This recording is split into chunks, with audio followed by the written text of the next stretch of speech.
तानि महा करि मंगल करियो महा ग्रंथ करण को काल जाते मिले समाज सब आवे निज पदरा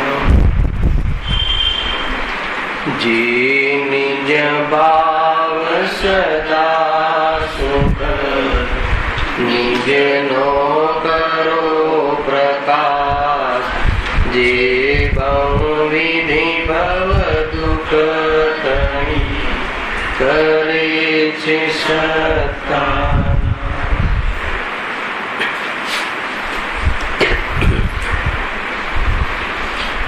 श्री मोक्ष मार्ग प्रकाशित ग्रंथ से त्रीजा अधिकारों पर अपने स्वाध्याय चल रही से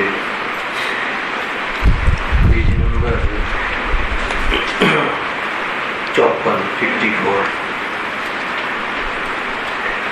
अधिकार में आचार्य कल्प पंडित टोडरमल जी आ माध्यम थी कहे से कि कर्मना उदय में जीव ने केवी जातिनी परिस्थितिओ बनी से अने ए परिस्थिति में जीव ने पोताना स्वरूपनु भान न होवाना कारणे घणा दुख ने प्राप्त थाय छे। कुल मळीने कषायोथी जीव घणो दुखी थाय छे। कषायो मटाड़वानो प्रोग्राम जीवन में अपना एजेंडा में होवो जोईए। ये खरेखर दुखनु कारण है। एनी चर्चा आपणे आगे टॉपिक ना माध्यम थी करीशुं। चारित्र मोहथी दुख अने तेना उपयोगनुं जूठामणुं। आगे दर्शन मोहनी चर्चा थई चूकी है, रिविजन पण थई चूक्युं छे। एना पछी आपणे कोई विषय रविवार आगे नतो चाल्यो राजेशभाई। महावीर भगवानना जन्म कल्याण अने उदयश्रीना मत परिवर्तन संबंधी आपणे अंतिम प्रवचन विस्तारथी कर्युं हतुं એટલે વિષય આગળ આપણે નતો ચલાવ્યો। ચાલતો વિષય આપણે વિરામ લીધો હતો, આજે એનો ફરીથી પ્રારંભ કરીએ છીએ कि चारित्र मोहना उदय थी जीवना भाव क्रोधादि कषाय रूप व हास्यादि नो कषाय रूप थाय छे। त्यारे जीवा कलेशवान बनी दुखी थतो विह्वल थई नाना प्रकारना कुकार्यमां प्रवर्ते छे। ए अहीं दर्शावी छे। कयो विषय चालवानो छे आ बे पेजमां एना इंडिकेशन रूप भूमिका रूप उत्थानिका रूप 3 લીટી આવી। बे प्रकारे मोहनीय कर्म में भेद कर्या हता कि भाई दर्शन मोहनीयना उदयमां मिथ्यात्व भाव थाय छे अने चारित्र मोहनीयना उदयमां कषाय भाव थाय छे। ए आपणे क्लियर होवुं जोईए। मोहनीय कर्म एक एना बे पेटाभेद में दर्शन मोहनीयना उदयमां जीवने मिथ्यात्व भाव थाय निमित्त प्रधान संबंध અને ચારિત્ર મોહની ઉદયમાં કષાય ભાવ થાય છે। મોહ અને કષાય यद्यपि બંનેને આપણે કષાય કહી દઈએ તો કોઈ દોષ નથી, કેમ કે આત્માને જે કશે, આત્માને જે દુઃખ દે એ બધા ભાવો કષાય ભાવ છે। તો ત્યાં એ વાત સમજવા જેવી છે, વિચારવા જેવી છે કે મિથ્યાત્વના ઉદયમાં મોહન દર્શન મોહનના ઉદયમાં થતા મિથ્યાત્વ ભાવ જનિત દુઃખ અને ચારિત્ર મોહનીના ઉદયમાં થતા કષાય ભાવ જનિત દુઃખ। મૂળ તો દુઃખનું પકડે છે, દુઃખ થાય છે જીવને। તો લોજિકલી એ બંનેનો જો વિચાર કરીએ તો મિથ્યાત્વ ભાવ અને કષાય ભાવ વચ્ચે જે ડિફરન્સિયસ છે એ આપણને સમજમાં આવે છે કે મિથ્યાત્વ ભાવ જે છે શ્રદ્ધાની ભૂલ છે અને કશાય છે ચારિત્રનું મલ છે. બે ગુણ જુદા છે એટલે આપણે બુદ્ધિથી આપણે ડિફરન્ટ કરી શકીએ છીએ. સમજવા મિથ્યાત્વ નામનું જે દુઃખનું કારણ છે એ શ્રદ્ધા ગુણની વિકારી પર્યાય છે, વિપરીત પર્યાય છે. અને જે કશાય જે દુઃખનું કારણ અહીંયા કહ્યું એ ચારિત્ર મોહનીના ઉદયમાં થતા ચારિત્ર નામના ગુણનું વિકારી બીજું. એમ બંનેનો ડિફરન્ટ આપણને સમજમાં આવે છે, બાયફર્કેટ કરી શકીએ છીએ આપણે. બંનેનું અલગ અલગ વિશ્લેષણ આપણને પકડીમાં આવે છે. પરંતુ એ બંનેના માધ્યમથી થતું જે દુઃખ છે એ દુઃખમાં જે અંતર છે એ અંતર આપણે સમજમાં ડાયરેક્ટ આવે એમ નથી. આપણને એમ કહેવામાં આવે કે બતાવો કે મિથ્યાત્વજનિત દુઃખ કયું અને કશાયજનિત દુઃખ કયું, તો એનું જે બાયફર્કેશન કહેવું ઘણું મુશ્કેલ છે. છતાં પણ જો એનું બારીકીથી વિચાર કરવામાં આવે તો વાત પકડીમાં આવે. જે મેં અહીંયા ન્યાય મૂક્યો એ તમને ખ્યાલ આવે છે. નજર પકડમાં આવે તો શાંતિથી વિચાર કરીએ. આપણે જીવને દુઃખમાં નિમિત્ત કયું કર્મ છે? મોહની. ડાયરેક્ટ કોઈ નિમિત્ત હોય નિમિત્ત તરીકે તો મોહની કર્મ, એટલો તો ખ્યાલ આવે. પણ મોહનીય કર્મના બે ભેદ કર્યા આપણે. ફરીથી લેવું છે. દર્શન મોહની, ચારિત્ર મોહની. હવે દર્શન મોહની અને ચારિત્ર મોહનીના નિમિત્તથી જે જીવને ભાવ પેદા થાય છે, જે પરિણામ થાય છે એ કેવા પ્રકારના છે એની ચર્ચા રહી. અને એ ભાવથી મૂળ શું છે કે એનાથી દુઃખ થાય છે. બે વાત કહી. તો એમાં દર્શન મોહનીના ઉદયમાં મિથ્યાત્વ ભાવ થાય છે અને ચારિત્ર મોહનીના ઉદયમાં કશાય ભાવ થાય છે. બે ભાવ ખ્યાલમાં આવે. હવે બે ભાવમાં જે ડિફરન્ટ પાડ્યો નામ તરીકે, કામ તરીકે, એ સંબંધી આપણને સમજમાં આવે છે આગમના માધ્યમથી અને આપણને અનુભૂત પણ છે. એ પણ હમણાં ચર્ચા કરીશું. તો દર્શન મોહનીના નિમિત્તથી જે મિથ્યાત્વ ભાવ થાય છે એ જુદો ભાવ છે અને ચારિત્ર મોહનીના ઉદયથી થતો જે કશાય ભાવ છે એ જુદો ભાવ છે. બંને ભાવ જીવને દુઃખ આપનારા છે, દુઃખના કારણ છે. તો મિથ્યાત્વ ભાવ અને કશાય ભાવ એ બંનેનો ડિફરન્ટ કરવો હોય તો ક્યાંથી કરશો? સમય કેવી રીતે કરશો? મિથ્યાત્વ ભાવ અને કશાય ભાવ બંને ભાવના થવામાં નિમિત્ત જુદા અને બંને ભાવ કરવા વાળા ગુણ જુદા આત્મામાં. એના ઉપરથી આપણને ડિફરન્ટ ખ્યાલમાં આવે છે. બંને ભાવ થવામાં, ભાવ ક્યાં થાય છે? જીવમાં. જીવની પર્યાય કયા ભાવ છે? આ ખોટા ભાવ, દુઃખના કારણ. બરાબર છે. એના નામ કયા હર્ષદભાઈ? મિથ્યાત્વ ભાવ અને કશાય ભાવ. તો મિથ્યાત્વ ભાવ અને કશાય ભાવને બે જુદા જુદા છે એમ સમજવા હોય તો એ બંનેને એક તો કર્મની ઓરથી સમજવામાં આવે કે આ બંનેના ઉત્પન્ન થવાના નિમિત્ત જુદા જુદા છે. તો મિથ્યાત્વ ભાવને ઉત્પન્ન થવામાં નિમિત્ત દર્શન મોહનીય, કશાય ભાવને ઉત્પન્ન થવામાં ચારિત્ર મોહનીય. બરાબર છે. બંને ભાવ જે જીવમાં થાય છે, બંને ભાવ થવાના ગુણ, જે ગુણોનું વિપરીત પરિણમન છે એ બે ગુણ જુદા જુદા. તો એ બતાવો ધનેશભાઈ કે મિથ્યાત્વ ભાવ જે થાય છે એ કયા ગુણનું વિપરીત પરિણમન છે? શ્રદ્ધા ગુણ. સમજમાં આવે? શ્રદ્ધા ગુણ. અને કશાય ભાવ જે ક્રોધ, માન, માયા, લોભ થાય છે કયા ગુણનું વિકારી પરિણમન છે? ચારિત્ર. તો બંને ગુણ જુદા છે એટલે બે જુદા પરિણામ, પણ બંને પરિણામ દુઃખના કારણ છે. એ રીતે આપણે આગમના માધ્યમથી એને સમજમાં લઈ શકીએ. પરંતુ બંને ભાવોના માધ્યમથી જે દુઃખ થાય છે એમાં કયું દુઃખ મિથ્યાજનિત છે અને કયું દુઃખ કશાય જનિત છે એનું બાયફર્કેશન કરવું એને બહુ કઠિન છે. સમજમાં આવે છે? મેં ત્યાંથી તમને કહી રહ્યો કે મિથ્યાજનિત દુઃખ કયું અને કશાય જનિત દુઃખ કયું. દુઃખ તો દુઃખ જ છે. દુઃખ તો એક જ પ્રકારનું. દુઃખ કોને કહે છે?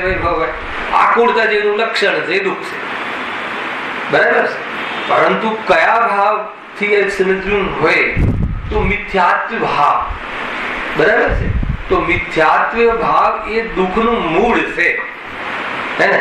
જે બહારમાં એની કોઈ પ્રતિક્રિયા દેખવામાં આવતી નથી, અર્થાત તો બહારમાં એવું કોઈ સમજમાં ન આવે કે આને મિથ્યાત્વ જનિત, પરંતુ એના કારણે કશાય થાય છે. એ મૂળ વાત કહી હતી, કદાચ મેં લાસ્ટમાં કહ્યું હતું, ખ્યાલ નથી, કે મિથ્યાત્વ એટલે કોઈ પદાર્થને ઈષ્ટ માનવો અને કોઈ પદાર્થને અનિષ્ટ માનવો, એ મિથ્યાત્વ ભાવ.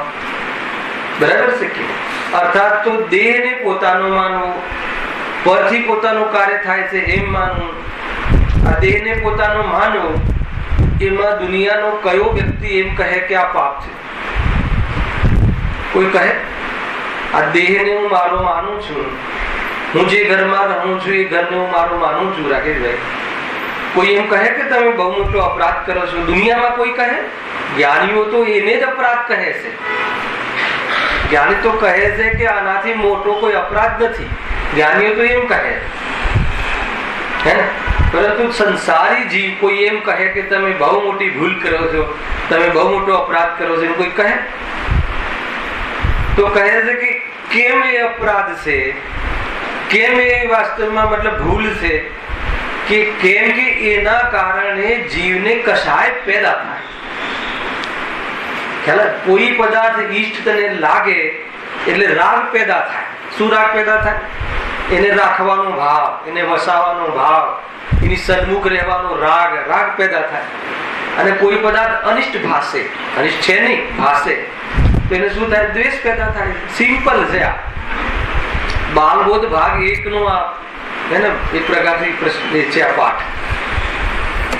કોઈ પદાર્થ અનિષ્ટ લાગે, શરીરમાં તાવ આવે, હે ને, તો એ શરીરમાં તાવ આવે, શરીરને આપણે પોતાનું માન્યું છે, અને તાવ આવે અનિષ્ટ માન્યું છે, તો હવે આપણે શું થાય? તાવ જવું જોઈએ, જવું જોઈએ, દ્વેષ રાગ.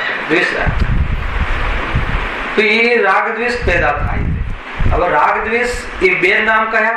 એમાં રાગ દ્વેષમાં ક્રોધમાન લોભ સમાહિત છે, નો કશાય સમાહિત છે.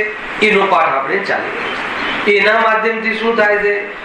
હવે અહીંયા પાઠ એ ચાલવા વાળો છે કે જે કશાયો પેદા થાય છે, મિથ્યાત્વ ભાવથી શું થાય છે સમીરભાઈ? કશાય પેદા થાય.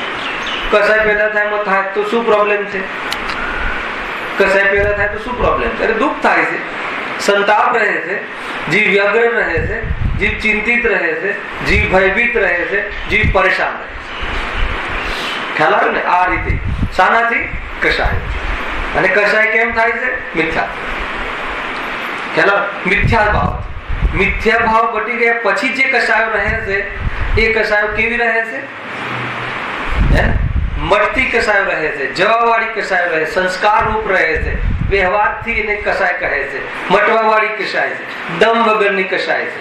ખ્યાલ આવે? બળેલી સૂત્રીવત છે. કેવી હોય? લાગે બરાબર આમ બળેલી રાખની, પણ એ સૂત્રીને ઊંચી કરીએ તો એનાથી કોઈ વસ્તુ બંધાય? તો કહે છે કે ન બંધાય એવી કશાય રહે છે, અલ્પ કશાય રહે છે. એટલે ઘણો બંધ થાય, અનંત બંધ થાય એવી કશાય રહેતી નથી. અને જે અલ્પ બંધ થાય એને અધ્યાત્મ માર્ગમાં બંધ કહેતા નથી. કેમ? કેમ કે જ્ઞાનીઓ એ વખતે બંધને પોતાના સ્વરૂપ તરીકે અનુભવ કરતા નથી. આ પૂરું પેકેજ છે. આખું તમારે સમજવું હોય તો આ રીતે છે. તો કોઈ કહે કે જ્ઞાનીને પણ કશાયો તો રહે છે, તો કશાયો એ આ લેવલની કશાયો રહે છે. હવે મૂળ વાત અહીંયા આપણને આખા પ્રકરણમાં એવી જોરદાર સિદ્ધિ કરશે અહીંયા પંડિતજી કે એ ક્રોધ કશાય પેદા થાય અથવા ક્રોધનો ઉદય થાય તો જીવ કેવી જાતિના પરિણામ કરે છે. અને જ્યારે હું સવારે સ્વાધ્યાય કરતો હતો ત્યારે મને વિકલ્પ આવ્યો કે ખરેખર તો ક્રોધની કશાયનું વર્ણન, એ બધું વર્ણન કરવા માટે શાસ્ત્રની કોઈ જરૂર નથી. એ બધું સમજવા માટે. કેમ? કે આપણને આપણા જીવનમાં આ બધું અનુભૂત છે. એમાં કોઈને કઈ સમજાવવું પડે એવું છે નહીં. અને છતાં પણ એકદમ વગર ઉદાહરણે પંડિતજી એકદમ બહુ સરસ રીતે વર્ણન કર્યું છે. અને મૂળ એમની જે ત્યાં દ્રષ્ટિકોણ છે, મૂળ એમને જે આપણને બતાવવું છે કે એ ક્રોધમાં જો તું આ જે કરે છે એમાં સંતાપ બહુ રહે છે, જીવ પરેશાન બહુ રહે છે. કુલ મળીને આપણને એમ લઈ આવવું છે, એટલા માટે આ કશાયનો અભાવ કરવો જરૂરી છે, આ કશાયો મટાડવી જરૂરી છે. આ 3-4 સ્ટેપ કોઈ બી વિષય ચાલતો હોય ને તો આ તમારા મગજમાં હોવું જોઈએ, જેથી કરીને આપણું જે ટાર્ગેટ છે, આપણું જે પ્રયોજન છે, જે કાર્યની આપણે સિદ્ધિ કરવી છે એ સિદ્ધિ સાઈડમાં ના રહી જાય અને એકલી કોરી ચર્ચા અને જાણકારી માત્ર બની ન રહે. એટલે આ વાત બરાબર મગજમાં રાખવી જોઈએ. અને તો તમને બહુ સરસ ચર્ચા છે, ક્રોધમાં આમ થાય, થોડા 2-4 ઉદાહરણ આવે, મનોરંજન થઈ જાય અને પછી એમાં ક્રોધના ભાવ કરવાનો, કોઈ અંદરમાં ભાવ પેદા ના થાય અને અંદરમાં એક જાતિનું હલચલ ના મચે કે આનાથી નિવૃત્તિ અથવા ઉપાય ના શોધે કે ઠીક છે એ સમજમાં આવી ગયું કે આ ક્રોધાદી ભાવ દુઃખરૂપ છે, પણ પ્રભુ એટલું બતાવો કે એને દૂર કરવાના ઉપાય શું છે. તો એના પછી આખો પ્રસંગ અને આખો જે વિષય છે એ રીતે ડેવલપ કરેલો છે. આ બહુ જોરદાર વિષય છે, એની ચર્ચા જો આગળ વાંચીએ છીએ. ફરીથી વાંચું છું પહેલો પેરેગ્રાફ. ચારિત્ર મોહના ઉદયથી જીવના ભાવ. ચારિત્ર મોહની એ કોનો ભાવ? ચારિત્ર મોહની એ કોનો ભાવ? કર્મનો. ચારિત્ર મોહની તો કર્મનું નામ છે, ખ્યાલ આવે? તો જળ કર્મ છે એનો ઉદય. કઈ વાર મેં કહ્યું છે કે ઉદય આવે, ચારિત્ર મોહનીનો ઉદય, ક્રોધાદિનો ઉદય અને ક્રોધાદિ ભાવ. બે વસ્તુમાં તમને ડિફરન્સીસ ખ્યાલ નહીં આવે તો ભાષા સમજમાં નહીં આવે. ખ્યાલ આવે? કદાચ ભાવમાં બી ઉદય કહે કે ચારિત્ર મોહની કર્મના ઉદયથી જીવના પરિણામમાં ક્રોધાદિ ભાવનો ઉદય થાય છે એમ બી કહે. એના પર ત્યાં ભાવ શબ્દ આપણને બતાડી દીધો એટલે પછી ઉદય કહે તો પણ આપણને ખ્યાલ આવે કે જીવનો ભાવ કયો. પણ એમ કહે કે ક્રોધાદિ કર્મનો ઉદય થતા ક્રોધાદિ ભાવ થાય છે. તો એ બેમાં કોની વાત આવી? ક્રોધાદિનો ઉદય. નામ નથી આપ્યું. ક્રોધાદિનો ઉદય થતા જીવને ક્રોધાદિ ભાવ થાય છે. તો જે ક્રોધાદિનો ઉદય કયો એ કર્મની વાત છે. એ કર્મનું નામ પણ ક્રોધ છે. જળ ક્રોધ પણ છે અને ચેતન ક્રોધ પણ છે. એક જળ મિથ્યાત્વ પણ છે અને એક ચેતન મિથ્યાત્વ પણ છે. ખ્યાલ આવે કે નહીં? જળ મિથ્યાત્વ કહો તો મિથ્યાત્વ કર્મ લઈ લેવું, જળ ક્રોધ કહો તો ક્રોધ નામનો કર્મ લઈ લેવું. તો એ કર્મનો ઉદય થાય થતા જો જીવના ભાવ ક્રોધાદિ. ક્રોધાદિમાં શું લેવું ખ્યાલ છે શું નહીં? રજનીભાઈ બતાવો. ક્રોધાદિમાં ક્રોધ, માન, માયા, લોભ. એક તો એ કહ્યું. ક્રોધાદિ કશાય, હજુ એટલું કહ્યું છે. ક્રોધાદિ કશાય એને ઓર વિશ્લેષણ કરવું હોય તો થોડીક જાણકારી પણ લેવી જોઈએ. હે ઓર એના ભેદ કરવા હોય તો કેટલા ભેદ થાય છે? અનંતાનુબંધીની અપેક્ષાએ 4 પ્રકારના ક્રોધ, 4 પ્રકારનો માન, 4 પ્રકારની માયા અને 4 પ્રકારનો લોભ. એમ કરીને ક્રોધાદિ અનંતાનુબંધી, અપ્રત્યાખ્યાનાવર્ણીય, પ્રત્યાખ્યાનાવર્ણીય અને સંજલન, એ 4 એમ પ્રકારે 16 પ્રકાર થયા. 16 પ્રકારના કશાય ભાવ. એના તો એક મોટા ગણાવ્યા છે, બાકી અસંખ્યાત વેદ છે જે આપણને આપણા માટે આટલું પર્યાપ્ત છે જાણવામાં કે જેનાથી આપણને એના પ્રત્યે છોડવાનો, એના પ્રત્યેથી એકત્રપણાથી મટવાનો ભાવ આપણને પેદા થાય. એમાંથી લાભ માનવાનો જે ભાવ છે એ આપણો નિષ્ફળ થાય, અર્થાત એ પ્રકારનો ભાવ મટી જાય. એટલા માટે આનું વર્ણન છે. તો જે અનંતાનુબંધીની ચર્ચા આપણે આગળ થઈ ગઈ છે એ આસક્તિ જીવના સ્વભાવના ઘાતમાં નિમિત્ત બને એવી પ્રકારનો ક્રોધ, જીવના દેશ સંયમમાં ઘાત કરે એવી પ્રકારનો ક્રોધ, જીવના સકલ સંયમમાં ઘાત કરે એવી પ્રકારનો ક્રોધ અને જીવના યથાખ્યાત ચારિત્રમાં ઘાત કરે એવી પ્રકારનો ક્રોધ. એમ પ્રકારે 4 પ્રકારે ક્રોધ છે. ખ્યાલ આવે? જીવના દર્શન કરવામાં, આત્મદર્શન કરવામાં, આત્માને પહેચાન કરવામાં એને બાધક થાય એવો ક્રોધ, એને કયો ક્રોધ કહેવાય છે? અનંતા. ખ્યાલ આવે? એટલે જીવનો સ્વભાવ જ પ્રગટ થવામાં ન થવામાં નિમિત્ત બને છે. એમાં જીવના સ્વભાવ થવામાં, પ્રગટ થવામાં બાધક બને છે. અનંતાનુબંધી ક્રોધ છે ને, આત્માની અરુચિ, આત્મા રૂચે જ નહીં, ગમે એટલું સાંભળે તો પણ એવી જાતિની અંદરમાં બહારના અનેક પદાર્થોમાં રુચિનો વાસના, એ અનંતાનુબંધી ક્રોધ છે. એના કારણે ગમે એટલું કહે, અહીંયા મરેલો સાંભળે, અહીંયા કહે કે આત્મા અનંત ગુણોનો નાથ છે અને આત્મા ત્રિલોકી નાથ છે, અને પણ એને બહારમાં 2-5 કરોડ અને બહારમાં થોડી ઘણી ચીજોમાં મહાનતા ભાસતી હોય એને એ અનંતાનુબંધી ક્રોધ. અનંતાનુબંધી ક્રોધ એટલે કઈ આમ આંખ લાલ થઈ જાય ને ધ્રુજારી થઈ જાય ને એમ નહીં. એ એ મિથ્યાત્વ સહિતનો ક્રોધ બહુ ચર્ચા કરી છે આપણે. મિથ્યાત્વની સાથે રહેવા વાળો ક્રોધ, અનંત વાસના રહેલી છે, એક પરમાણુમાં ચાહના હોય કે આ મારું કલ્યાણ કરે, તો એને પરપદાર્થમાં કલ્યાણની જે ભાવના છે, રાગ છે, અને એને આખા વિશ્વના તમામ પદાર્થોની વાસના કરે. એ વાસના કોઈ અનંતાનુબંધી ક્રોધનું કોઈ બાહ્ય સ્વરૂપ, અનંતાનુબંધી ક્રોધ તો એટલો મતલબ કે જોરદાર છે કે આપણને બહારમાં પ્રગટ દેખાય જ નહીં. ઘણી વાર લીધી છે ચર્ચા આની, સમજમાં આવે છે કે નહીં.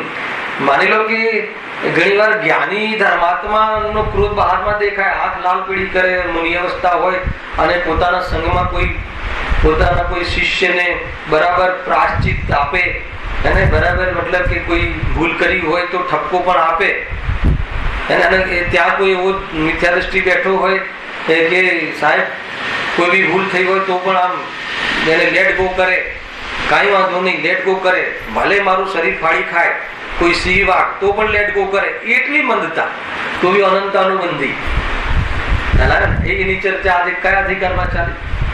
કયો અધિકાર ચાલતો હતો આજે? પરમ આવશ્યક અધિકાર હતો ને, એ જ હતો. એ રીતે એમાં વાત આવી હતી, આ વાત આવી હતી. એને શું વાત આવી હતી? ઘાસનું ઘર ત્યાગે, અંદરમાં ત્રિલોકી નાથ, અંદરમાં મતલબ કે જ્ઞાન ઘર એની તો એને ખબર ના હોય, અને બહારમાં માની લો કે એક મેં ઘરનું ઘાસનું ઘર બુદ્ધે કે એ વખતે ક્યાં કાચના મકાન, છતાં પણ એમ કહ્યું કે એક વાર નાનું ઝૂંપડું છોડે અને ક્યાં વસે કે આ મેં અનુપમ ઘરમાં વસ્યો. કયું ખબર છે? આ મેં છોડ્યું એ શુભ ભાવના માનસમાં, એ શુભ ભાવના એન્વાયરમેન્ટમાં જીવન વિતાવે. મેં બધું છોડ્યું. પેલા અરે તારું હોય તો તું છોડે ને. ઘર છોડવાની વાત ક્યાં હતી? દોષ છોડવામાં આવે છે અને ગુણ ગ્રહણ કરવામાં આવે છે. એ છે પદ્ધતિ. ઘર છોડવામાં આવે કે ઘર મારું માન્યું છે એ છોડવામાં આવે, અને ઘર મારું માન્યું છે એ દોષ છે, અને એ છૂટે તો નિમિત્તમાં પછી કશાય મળતા ઘર સંયોગમાં નથી રહેતું. એનું નામ ઘર છોડ્યું કેવું હોય તો કહો. આપણે તો મેં ઘર છોડ્યું, મેં ઘરનો ત્યાગ કરી દીધો છે, મેં આનો તો ત્યાગ કરી દીધો છે, પણ મેં આ છોડ્યું એ મિથ્યાત્વનો ત્યાગ તો તે કર્યો જ નથી, તો કશું છૂટ્યું નથી. આ વાત આપણને પકડીમાં આવી હે, કેમ કે બહારના પછી એવા જીવોને અંદરમાં મિથ્યાત્વ અને રાગ મટી જાય છે, તો એ લેવલની જયારે મતલબ વિતરાગતા આવે છે ત્યારે હું નિરાજોને સંયોગમાં ઘર આદિ હોતું નથી. તો એ પ્રમાણે ઘર આદિ છૂટી ગયું એટલે કોઈ એવા પાપ કર્મનો ઉદય આવ્યો અને ઘર જતું રહ્યું એમ નહીં. એને પછી એ રીતે કહેવાય છે કે સ્વયં ઘર છોડીને ચાલ્યા ગયા, તો પછી તરત વાત ઉભી થાય ઘર છોડ્યું કહેવાય. ઘર નથી છોડ્યું, ઘર તો છૂટું જ હતું. ઘર છોડવાની વાત ક્યાં હતી? એના ઉપરથી આખી વાત ચાલે. પછી નિમિત્ત પ્રધાન કથન કહેવામાં આવે કે જયારે જેને મિથ્યાત્વ અને રાગ મટી જાય એવા જીવના બહારમાં જે ચીજની જરૂર નથી એવી ચીજ બહારમાં હોતી પણ નથી, જોવા મળતી પણ નથી. એને કદાચ એ ભાષામાં પછી કહી દો આટલું સમજ્યા પછી કે છોડી દીધું તો એ પ્રોબ્લેમ નથી, પણ આ સમજ્યા વગર પેલા છોડી દીધું માત્ર હોય તો છોડી દીધાનો મતલબ મગજ ઉપર બહુ બોજો રહે. મેં છોડ્યું.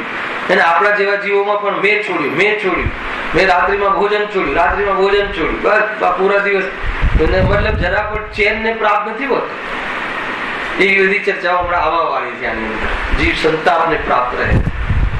એ રીતે બહુ સુંદર ચર્ચા ત્યાં કરી હતી. તો એ રીતે અનંતાનુબંધી ક્રોધની ચર્ચા થઈ.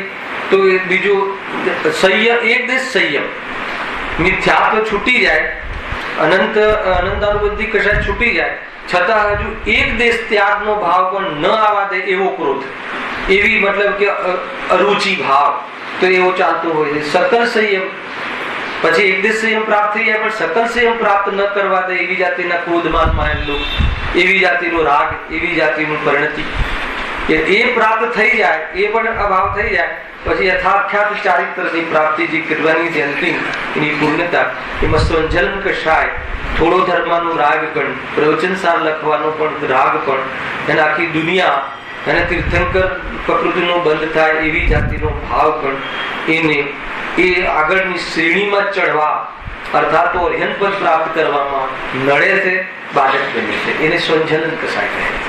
અને એ પ્રમાણે લિંગ એની ચર્ચા આપણે આગળ બહુ કરી છે. હવે અહીંયા જે વિશે જે ટેકનિકથી છે, જે લોજિકથી છે, એની ચર્ચા આપણે કરીએ. જો ચારિત્રના મોહના ઉદયથી જીવના ભાવ ક્રોધાદિ કસાયરૂપ હોવા, કસાયરૂપ હોવા, પછી શું લખ્યું છે? હાસ્યાદિ નો કસાય, કસાય નો કસાય, કસાય નો કસાય, બે શબ્દ આવે ને. તો કસાય તો તમે કહી ક્રોધમાન માયા લોભ ચોકડીની અપેક્ષાએ 16 અને 9 નો કસાય. નો એટલે 9 નહીં, હે ને? નો કસાય એટલે 9 કસાય નહીં. એ નો કસાય 9 પ્રકારની છે, એ અલગ. પણ નો નો અર્થ શું છે? કિંચિત. નો નો અર્થ છે ને એક દેશપણું સૂચિત કરે છે. નો એટલે એક દેશપણું. તો એક દેશ જે કસાય, એક દેશ કસાય છે. એક દેશ એટલે મંદ એમ નહીં, અનુભાગ મંદ એમ નહીં. એક દેશ એટલે કે જેને જે કસાય, શું કસાય કહે? જે કસાયને વધારવા માટેની કસાય તો છે, પણ ડાયરેક્ટ કસાય કહેવી કઠિન પડે. હવે કોઈ હસે, કોઈ પ્રસન્ન રહે તો કોઈ કસાય કહે. કોઈનો વિયોગ થઈ જાય અને થોડો શોક થાય તો કોઈ કસાય કહે એને. પણ છતાં એ કસાયમાં જેવી કસાય ક્રોધમાન માનવમાં જેવી કસાયની શક્તિ છે, એવી કસાય આમાં આ કસાયમાં નથી હોતી. છતાં પણ એ કસાય તો જરૂર છે, એટલે કસાયના પકડમાં લીધી છે. ઘણી વાર તો નો કસાયનું વર્ણન એટલું બધું આવે છે કે આપણને એમ લાગે કે આ તો ક્રોધમાન માનવ કરતા બી ખતરનાક કસાય. ઘણી વાર એવી ભાવ દીપિકા ખોલજો, અને આપણે પ્રભાવના કરેલી છે એકવાર. વાંચજો એમાં નો કસાયનું પ્રકરણ, અને એમાં જે 3 વેદનું વર્ણન છે ને, અને એ જે કસાયનું વર્ણન એમ લાગે કે આ તો ભયંકર કસાયો છે. પણ છતાં આચાર્યોએ કહ્યું કે જે ક્રોધમાન માનવની જે કસાય છે એના પ્રમાણમાં આની એકદેશતા હોવાથી એને નો કસાય કહેવામાં આવી છે. એ કેટલા પ્રકારની છે? 9. કઈ? હાસ્ય, શોક, રતિ, અરતિ, ભય, જુગુપ્સા અને 3 વેદ પરિણામ. સ્ત્રીવેદ, પુરુષ વેદ ને નપુંસક વેદ. આ 9 પ્રકારના પરિણામ જીવને રહે. બહુ પરિચિત પરિણામો છે, અને એ પરિણામમાં જીવ શું કરે છે એની જોરદાર ચર્ચા આ પ્રકરણમાં આપી. અને એટલું જ નહીં, એ પ્રકારની પ્રવૃત્તિ સહજ થતી હોય છે એમાં જીવ કેવો પરેશાન રહે છે, સંતાપ રહે છે, બેચેન રહે છે. તો પછી બહુ પોતાના પરિણામોનું નિરીક્ષણ કરવું જોઈએ, અને નિરીક્ષણ કરીને આ કસાયોના અભાવ કરવાના, મતલબ કે એ પ્રકારના પ્રકરણમાં, એ પ્રકારના પુરુષાર્થમાં જીવે વિચાર ત્વરાથી કરવો જોઈએ. અને એ સિવાય જીવને કોઈ દુઃખ મટે એ વાતમાં દમ નથી. એવી રીતે અહીંયા પંડિતજી વર્ણન કરે છે. કુલ મળીને તમને આના વર્ણનના અંતમાં એ વાત હંમેશા નિર્ણય થવો જોઈએ કે નહીં, આ ભાવથી હું પરેશાન થઉં છું, ખરેખર તો હું પરેશાન નથી, એવો જે ભ્રમ છે મટવો જોઈએ. પહેલા આ કસાયોમાં પરેશાની નથી એ ભ્રમ મટવું જોઈએ. હર્ષ કસાયમાં જીવ સંતાપને પ્રાપ્ત. એટલા માટે આ જીવ દુઃખી છે. કુલ મળીને જીવ કસાયથી દુઃખી છે એ સિદ્ધ કરશે. અને કસાય સ્વભાવને ન જાણવાથી પેદા થાય છે, અને સ્વભાવ અને કસાયનો ભેદ જાણે અને સ્વભાવનો પ્રેમ થાય તો કસાયો મટી જાય છે, અને જીવ વાસ્તવમાં સુખી થઈ જાય છે. આ સાથે થોડો પ્રેમ જો હાસ્યાથી નો કસાય રૂપ થાય છે, ત્યારે શું થાય છે? આ જીવ કલેશવાન બની દુઃખી થતો વિહવલ થઈ. ગજબ છે. એને ક્રોધમાન માનવમાં તો તમને વાત બેસશે, પણ હાસ્યમાં બી કલેશવાન એ બધું પ્રૂવ કરશે પંડિતજી આગળ. એ જે આજે પકડ આવશે ત્યારે હાસ્ય મનોરંજન છે ને, હાસ્ય તો પ્રસન્નતા છે ને, તો કે હાસ્યમાં બી ક્લેશ એ સિદ્ધિ કરવી છે. અને દુનિયા તો એ કસાયને તો એમ કહે છે કે એનાથી તો જીવ શું રહે? સ્વસ્થ રહે, સુખી રહે. એના તો સ્પેશિયલ ક્લાસ ને સ્પેશિયલ સિરિયલો આવે છે હાસ્ય માટે. હાસ્યના માટે જેટલા બી ડ્રામા અત્યારે ચાલે છે, ભાઈદાસ વર્ગ કે જે બી, એમાં હેડિંગ શું હોય? હાસ્ય નાટિકા. અને અહીંયા હાસ્યને શું કહે છે? કસાય. કસાયથી શું થાય છે? ક્લેશ. અને ક્લેશથી શું થાય છે? દુઃખ. એટલે આપણે એ ડ્રામા જોવા જઈએ ત્યારે પહેલા શું ખ્યાલ આવવો જોઈએ? કેટલા રૂપિયા ખર્ચીને દુઃખી થવા જઈએ છીએ? 500 ચાલે છે ટિકિટ. ગજબ. તો બહુ મતલબ કે આના ઉપરથી વિચાર કરવા જેવો છે. જીવની મૂર્ખતા કેટલી બધી છે. અને થોડુંક મનોરંજન તો હોવું જોઈએ ને, તો જીવન કેવું લાગે? શુષ્ક લાગે. છે કે નહીં? ખરેખર તો એ થિયેટર્સ ને બધા તો પાપોના અડ્ડા હશે નરેશભાઈ, રિયલી. ત્યાં મને એ બતાવો કે જેવી માનવા કે જેવી આપણે કોઈ જતું હોય કે ગયો હોય કે પેલા જેને ખ્યાલ હોય આપણને અનુભવમાં હોય તો એ બતાવો રાજેશભાઈ કે એ પિક્ચરના હોલમાં શું આપણને ઉપદેશ મળે છે? પાપના પોષણનો જ ઉપદેશ મળે છે એ સમજવા. 5 ઇન્દ્રિયોના ભોગોમાં ની પ્રેરણા મળે છે ને, અને એનાથી જીવ સુખી કેવી રીતે થાય? અરે એમાં તીવ્રતા રહે તો સુખના માર્ગની શોધ પણ નહીં થાય. મૂળ વાત તો એ શોધશે શું કામ? જેને 5 ઇન્દ્રિયના ભોગોમાં મજા આવે છે અને એ મજા આવે છે એવી પ્રેરણા મળે અને એવી જાતિની બહારમાં અનુમોદના હોય અને એ જ શીખવવામાં આવતું હોય, એ ક્લાસ કરતો હોય, એ ક્લાસ વાળા જીવને કોઈ આનાથી રહિત કોઈ મોક્ષમાં સુખ છે એ વાત એને જચે, એ વાત ગમે અને એનો પુરુષાર્થ કરે, એ વાત કેટલી દૂરની વાત છે. સમજમાં આવે છે કે નહીં? એટલે એ રીતે આને વિચાર કરવા જેવું છે. કદાચ કોઈ ભૂલથી અથવા રાગના આવેશમાં પહોંચી જાય તો આ નિર્ણય કરીને આવે તો બહુ સાવાસ. ધ્યાનમાં આવે ને, આ નિર્ણય કરીને આવવો જોઈએ કે નહીં, આ તો કોઈ વાત નથી અહીંયા એમ છે. અને હવે તો ત્યાં કઈ લોકો શું પીરસે છે એના માધ્યમથી જીવે લોભ કશા એટલી ખતરનાક છે કે સામેવાળા જીવની નસ પકડી લે છે પૈસા કમાવા માટે. જયેશભાઈ પકડજો આવા કે સામેવાળો જીવને શું મજા આવે છે એ પીરસો, એને ગમે એવું પીરસો. એટલે પછી એ પિક્ચરોમાં એ નાટકોમાં હે ને, પહેલા જે ગુરુદેવ તો ખબર છે ગાંધી કહેતા ઓલા કઈ નાટિકા જોતા અનસુયા ને બધી વૈરાગ્ય ચોપડી લઈને જતા પૂરી જોઈને 100% એમાં કાંઈ નો કાંઈ વિરક્ત થવાનો કાંઈ નો કાંઈ સંદેશો, સારો સંદેશો હોય. અને હવે જેટલા પણ મતલબ કે જે પિક્ચરો કે જે બી મતલબ કે નાટિકાઓ એમાં તમને જોજો એમાં શું હોય છે, હંમેશા એ જ હોય.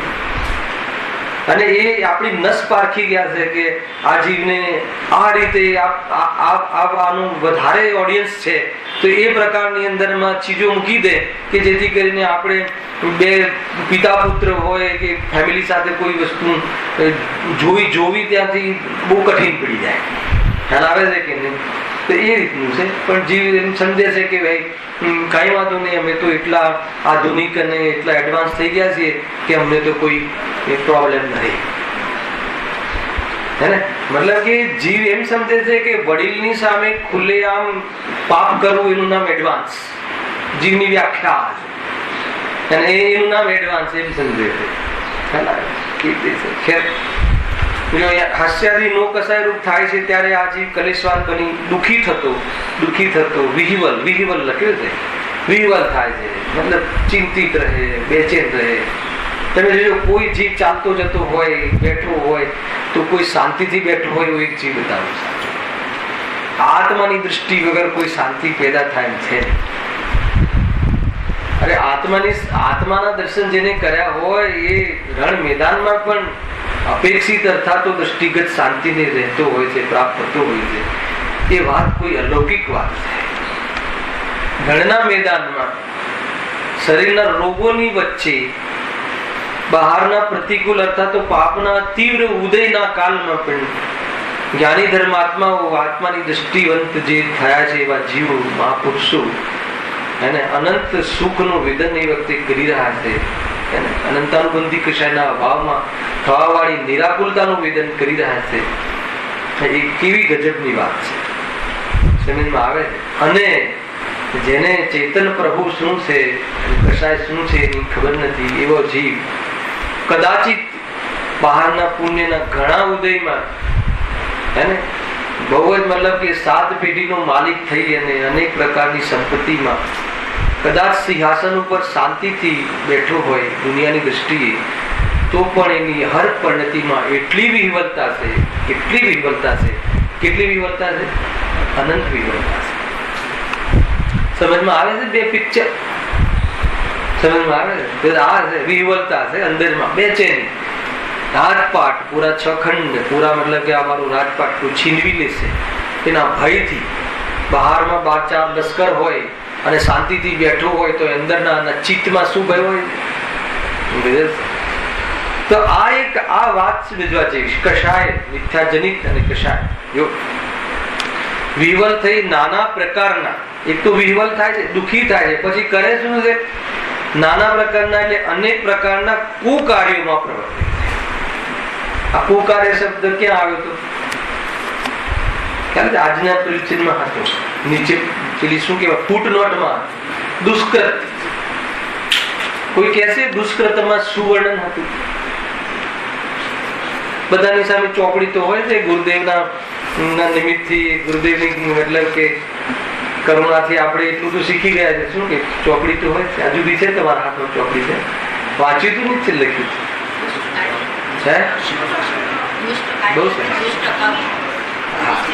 દુષ્કૃત એમાં શું લખ્યું હતું? દુષ્કાર્ય. પછી દુષ્કાર્યની એક ડેફિનેશન કરી હતી બ્રેકેટમાં, બેને કહ્યું થોડું. શુભ અશુભમાં એક શબ્દ વાપર્યો હતો, પાપ અને પુણ્ય. પાપ ભાવ અને પુણ્ય ભાવ. પાપ ઉદય નહીં, પાપના ઉદય નહીં તો કોઈ પ્રોબ્લેમ જ નથી. ઉદયોમાં તો કોઈ પ્રોબ્લેમ, ભાવો સાથે થોડી ઘણી વાત છે. પાપ પરિણામ અને પુણ્ય પરિણામ. અધ્યાત્મ એંગલ લીધો તો બહુ મોટો મહાન આત્મ નિજ ભાવનાનો ગ્રંથ છે. એને પોતાની નિજ ભાવના વાળો ગ્રંથ નિયમસાર છે. અધ્યાત્મને પીવા વાળો ગ્રંથ છે. ખ્યાલ આવ્યો?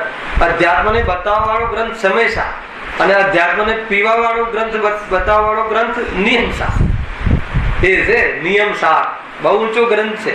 નિજ ભાવના, મુનિ ભાવના. તો એમાં જે પરમ આવશ્યકના અધિકારમાં જે દુષ્કૃત્ય જે શબ્દ લખ્યો હતો ત્યાં એમ લખ્યું હતું કે પાપ અને પુણ્ય બંને ભાવ દુષ્કૃત્ય. હવે આની અંદર તમે ખોલો તો તમને હવે પાપ ભાવમાં શું લેવું ને પુણ્ય ભાવમાં શું લેવું? એ તો ગુરુદેવની દેન છે. ખાવા પીવાના ભાવ પાપ ભાવ, દયા દાન વ્રત આદિ, સ્વાધ્યાય આદિ પુણ્ય ભાવ. બરાબર છે? એમ તો કરી હવે ઓલું લગાવો સીધા, પાપ અને પુણ્ય બંને ભાવ દુષ્કૃત છે. હવે એ ભાવ બોલી અને દુષ્કૃત્ય લગાવ, જરા ભારે પડે ને? હા, દુષ્કૃત્ય છે. બહુ મતલબ કે હે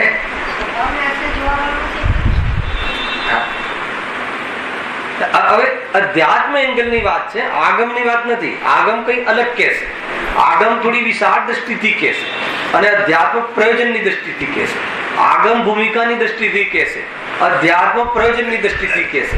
યદ્યપિ અધ્યાત્મ આગમનો અંશ છે.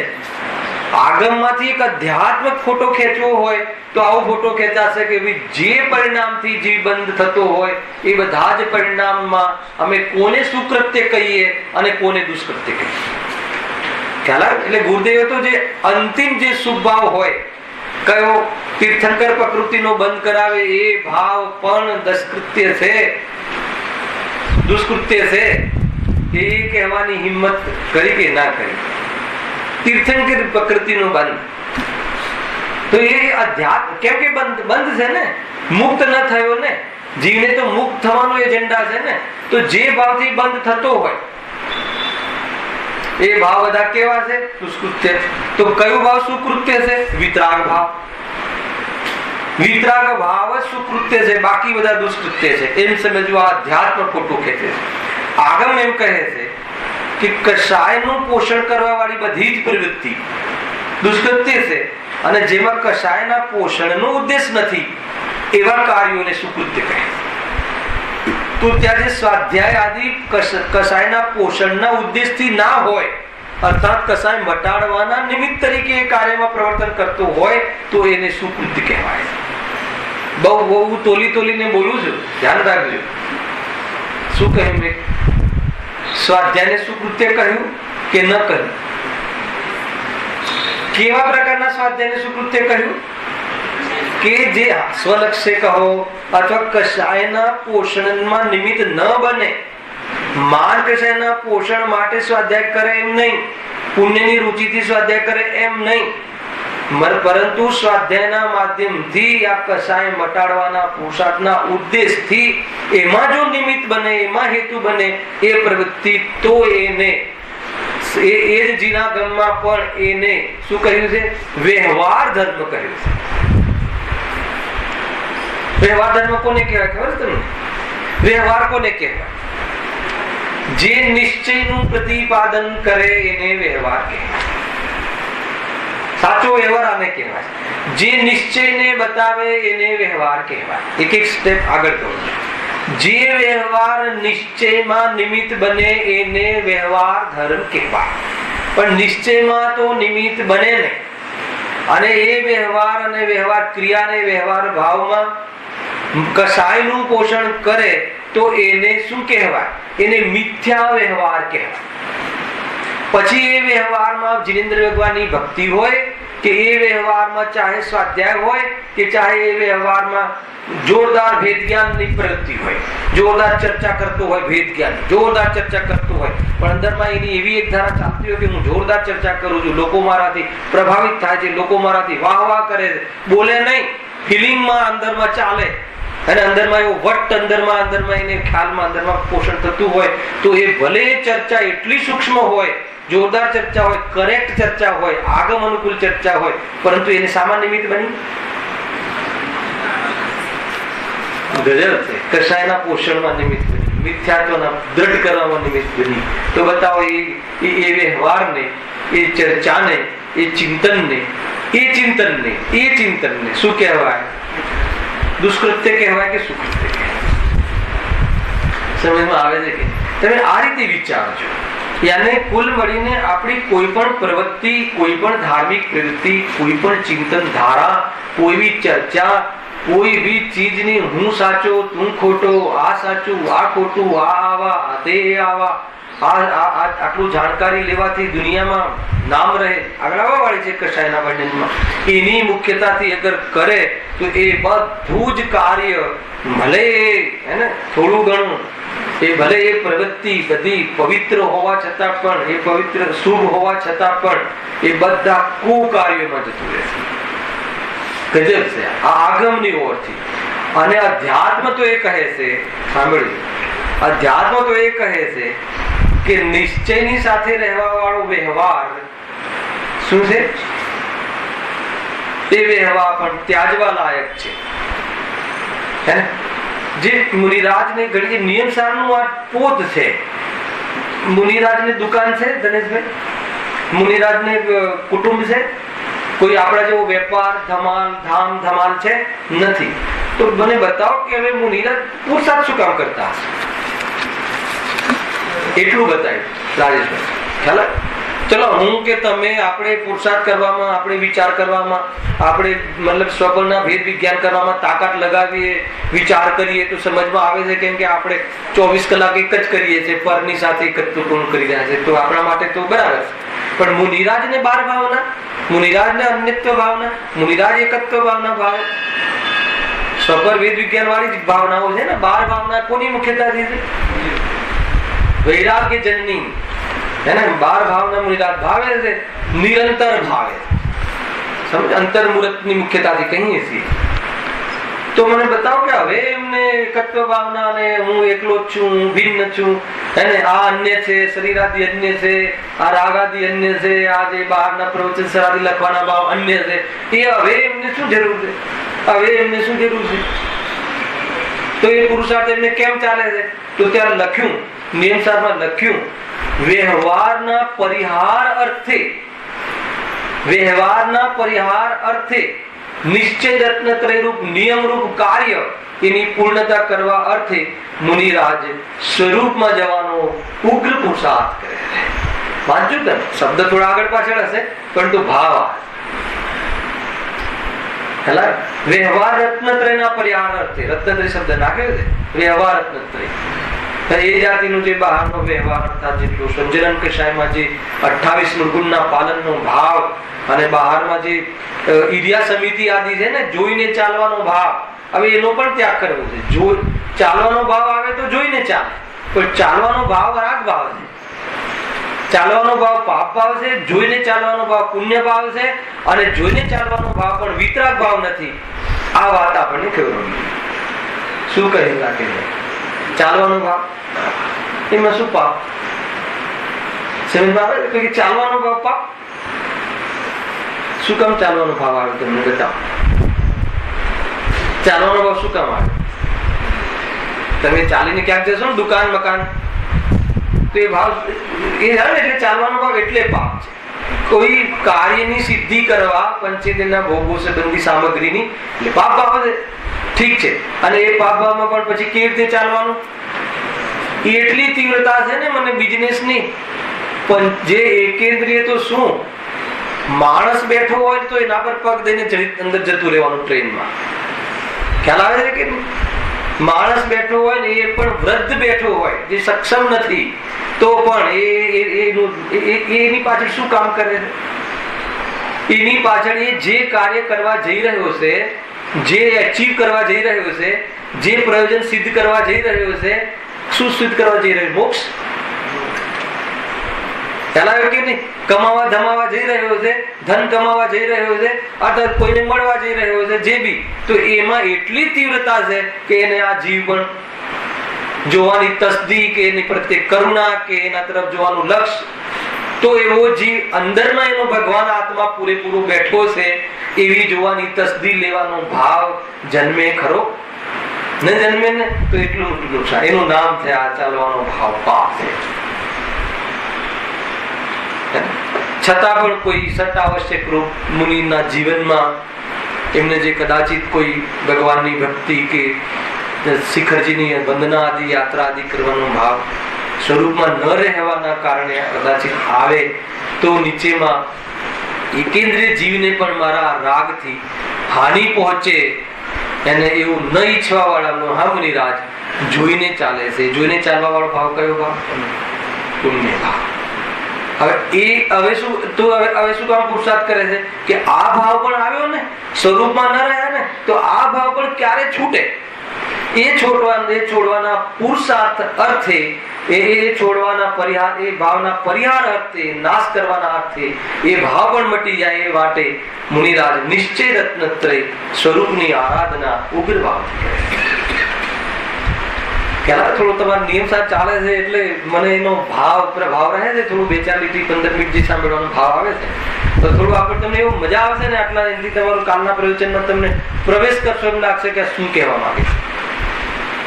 ત્યાં એક દુષ્કૃત્ય શબ્દ તો મૂકી દીધો આચાર્ય, પણ એની પાછળ શું કામ મૂક્યો, એના શું અર્થ થાય છે, એના શું લેવલ છે એ સમજીને આપણે શું સમજવાનું છે. તો આપણે જે કાર્યને મતલબ કે આ આખું દુનિયાના તમામ પાંચેન્દ્રિયો ભાવ છોડી દીધા, છોડવાનો મંદ ભાવ, એને જો દુષ્કૃત્ય કહેતા હોય તો હું તો એ ભાવ કેવી રીતે પોષાય એને તો પછી શું કહેવું? દુષ્કૃત્યનો બાપ કહેવો કે દુષ્કૃત્ય કહેવું? સમજમાં આવે છે કે નહીં? કે આપણે એ જ્યાં જ્ઞાનીઓના વિઝન શું છે અને આપણે ઉભા છીએ આપણું વિઝન શું છે, એ બંનેની મેળવણી કરવાનો આપણે અવસર છે. અને મેળવણી કર્યા પછી આપણી ભૂલ સુધારવી એ પુરુષાર્થ કરવાનો અવસર છે. અને પુરુષાર્થ જો થઈ જાય તો નમો હરિહંતાણમ નમો સિદ્ધાણમ એની અંદર આપણે કેમ ના આવીએ? સમજમાં આવે છે કે નહીં? અને એ વિચારવા જેવું છે. આ રીતે તમે આ પ્રકરણોને લેવા જેવા છે. હું એટલા માટે આને આ વાત તો અહીંયા કશાયની કરવી છે, વાત તો અહીંયા કશાયનો કેવી રીતે પ્રવૃત્તિ થાય છે એ કરવી છે, પણ એના અંતર્ગત શું વિઝન છે એ એક શબ્દ અહીંયા પંડિતજી મૂક્યો છે, એનો આટલો મોટો અર્થ થાય છે. કયો શબ્દ મૂક્યો છે? દુષ્કૃત્ય, કુકાર્યોમાં પ્રવૃત્તિ છે. એના હવે તમને ખ્યાલ આવવો જોઈએ કે હું કુકાર્યમાં ક્યારે પ્રવૃત્તિ રહ્યો છું. કુકાર્યોમાં હું ક્યારે પ્રવૃત્તિ રહ્યો છું. તો પછી શરમાવું જોઈએ કે નહીં? કમસે કમ અંદરમાં એટલો તો ખેદ થવો જોઈએ કે નહીં? ત્યારે કુકાર્યમાં પ્રવૃત્તિ રહ્યો. ટૂંકના સ્વરૂપમાં જવાનો પુરુષાર્થ ન કરે તો એ શું કામ એ મંદિર આવતો હશે એ જીવ પોતે વિચારી લે. જો સ્વરૂપમાં જવાનો પુરુષાર્થ નથી થતો એ અલગ, અને સ્વરૂપમાં જવાના પુરુષાર્થનો વિચાર જ કે એજન્ડા જ કે દિશામાં વિચાર જ ના હોય તો પછી મને બતાવો કે એ જીવ પ્રવચનમાં શું કામ બેઠો હશે? તમે આ રીતે આ એંગલથી વિચાર કરો દિનેશભાઈ. માનો કે આપણો મારો કે તમારો કોઈ એવી જાતિનો આત્મા શું છે ને રાતથી ભિન્ન છે અને એવી બધી વાતોમાં કોઈ રસ રુચિ ને રસ વધારવાનો કોઈ એજન્ડા જ ના હોય અને આપણે રોજ રેગ્યુલર આપણે શાસ્ત્ર પ્રવચનમાં આવતા હોઈએ પ્રકાશભાઈ, તો શું કામ આવતા હશે? એ શું કામ આવતો હશે? એનો છે જવાબ. અને એમાં હું છું કે નહીં આપણે તો એટલું જોવાનું છે. એ જીવ એટલે કોઈ એ જીવ શું કામ આવતો છે ને? અગર જો મારો આ પ્રોગ્રામ જ નથી અને હું અહીંયા આવું છું તો એની પાછળ શું રહસ્ય છે, તો એવી જાતિની અંદરથી જવાબ મળશે અને એ કુકાર્યમાં ઘટિત થતું જોવા આવશે કે ભાઈ અરે બહુ સારું થાય છે, તમને ખબર નથી, અહીંયા આવીએ છીએ ને તો શું લાભ થાય છે? આવી જ જશે, એને બધું બરાબર ચાલે છે. અને એવી જાતિનો ઘણી વખત તો અંદર ભાવ હોય છે કે અહીંયા બધા ગુરુદેવના પ્રતાપે એવી જાતિના એવી મોટી હસ્તીઓ પ્રવચનો આવે છે કે જેથી કરીને અહીંયા થોડી ઓળખાણ થાય. અને ઓળખાણ થાય તો શું થાય? કોની ઓળખાણ કરવાની હતી? હસ્તીઓની કે પોતાની હસ્તીની? એને કોની ઓળખાણ કરી? પોતાના અસ્તિત્વની તો ન કરી, પણ આ જ હાડકા અસ્તિ છે ને એના માટે એના ફોસ્ફરસ કહે ગુરુદેવ, એના માટે એના ભરણ પોષણ માટે કોની ઓળખાણ? મોટા શેઠિયાઓની, મોટા બહારના એ ઓળખાણ કરી. તો ઓળખાણ થઈ જાય તો આપણને શું થાય? જરા લાભ મળે. કઈ કોઈ જગ્યાએ અટક્યા હોઈએ તો, કોઈ જગ્યાએ અટક્યા હોય તો કોણ બહાર કાઢે? કોની ઓળખાણ કરી? પોતાની. આતમ કો છૂ લૂ તો મેરા જીવન અમર હો જાય. એ સિવાય કોઈ જગ્યાએ કોઈ અરે સર્વજ્ઞને બી તું ઓળખી લે, હે ને? તું સર્વજ્ઞને ન ઓળખે? અરે સર્વજ્ઞને ઓળખ્યા ત્યારે કહેવાય કે જે પોતાને ઓળખે. આવ્યું ને તે આપણે જન્મ જયંતિના દિવસે એક મંત્ર આપી ગયા ગુરુદેવ, ઓળખાણ કરાય. કયો મત પરિવર્તન કોને કહેવાય છે બધી ચર્ચા કરી હતી જોરદાર. થોડી બી 4-5 મિનિટ છેલ્લી ઓર મળી. હું પરમાત્મા છું, હું પરમાત્મા છું. કેટલી વાર મંગલાચરણમાં હું પરમાત્મા છું. આ મંત્ર, આ મત પરિવર્તન. અને હું શેઠ છું, હું પિતા છું. બદલ, મત બદલ. એને ભાષા બદલ નહીં, મત બદલ. ભાષા તો બદલી નાખી, હું ક્યાં, પણ મત એટલે અભિપ્રાય, મત એટલે દ્રષ્ટિ, મત એટલે સોચ. ખ્યાલ આવ્યો કે નહીં? એવી જાતિનો મહાન દિવસ હતો આપણે ગુરુદેવ શ્રી જે મત પરિવર્તન. એટલે હું ગાયક છું, હું ગુરુદેવ છું. એ મત પરિવર્તન. હું ગુરુદેવ નથી. બોલચાલની ભાષામાં ગુરુદેવ ચાલે છે, બાકી હું ગાયક છું, હું પ્રભુ છું, હું પરમાત્મા છું. એ સંસ્કાર પાઠ, એ મંત્ર છે, એ સૂર્ય મંત્ર છે, એ પ્રાણ મંત્ર છે. એને પ્રાણ ન્યાસ કરે ને સૂર્ય મંત્ર, એ પ્રાણ પૂરો તો જીવંત બની જઈશ. અને આ પ્રાણ નહીં હોય તો હર સમય રોતો, હર સમય રોતો. મારા દીકરાનું આમ થયું, મારા દીકરા. તો પિતા શું કામ માને છે નહીં? તું ગાયક છું, હું પરમાત્મા છું એમ કહ્યું છે. એ તારી પહેચાન છે, એ ઓળખાણ કર. છે કે નહીં? નાની વાત નથી, નાના શબ્દોમાં બહુ મોટી વાત છે. સમજ આવે છે કે કેટલી જોરદાર વાત છે, બતાવો. તો એ રીતે અહીંયા કહે છે કે એ વાસ્તવમાં જ્યાં સુધી એને અંદરમાં આવું ઘણી વખત વિચાર, કઈ વાર મેં મારા પોતાના માટે કરેલું છે, એને પોતાના માટે જ વિચાર કરું છું કે આપણને જો અહીંયા કશાય મટાડવાનો પ્રોગ્રામ આપણો છે જ નહીં આપણા જીવનમાં, અને અહીંયા વાત બધી કશાય મટાડવાની વાત ચાલે છે, તો એવા પ્રસંગમાં મારું આવવું જે થાય છે ને હું રેગ્યુલર આવું છું, તો એની પાછળ શું વિઝન હોઈ શકે એ બહુ વિચાર કરવા જેવી વાત છે. એનાથી કદાચ આપણી અંદરનો કોઈ રાક્ષસ, અંદરની ખોટી કોઈ ભૂલ જે ચાલી રહી છે એ પકડમાં આવી જાય તો એને સુધારવાનો પ્રસંગ બને. નહીં તો ખ્યાલ આવે કે આજુબાજુ જોવાનો માર્ગ નથી, ફાંફા મારવાનો માર્ગ નથી, સીધો સ્વરૂપમાં ઉતરવાનો માર્ગ છે. સ્વરૂપમાં ઉતરે તો 3 લોક, 3 કાળના પદાર્થો, ત્રિકાળવર્તી પર્યાયો આપોઆપ જણાઈ જાય છે, પણ જાણવાનો રસ રહેતો નથી. ખ્યાલ આવે ને? પદાર્થોને જાણવાનો સ્વભાવ છે, પ્રગટ થઈ જાય છે. એ ત્યારે પ્રગટ થાય છે કે એને જાણવાનો રસ. શું જાણવાનો રસ? આજુબાજુ સ્વયંને જાણવાનો રસ હોય, અને સ્વયંને જાણવાનો રસ એ ધર્મ છે. અને સ્વયંને જાણી લે, ઓળખી લે અને સમાઈ જાય. કશાય જેમાં છે નહીં એવો આત્મા નિષ્કશાય દેખાઈ જાય. તો અહીંયા કહે છે કે આજે બધા કુકાર્યો છે, ક્લિશ્વાન થઈ અને કરે છે, પરેશાન થઈને કુકાર્યો કરે છે.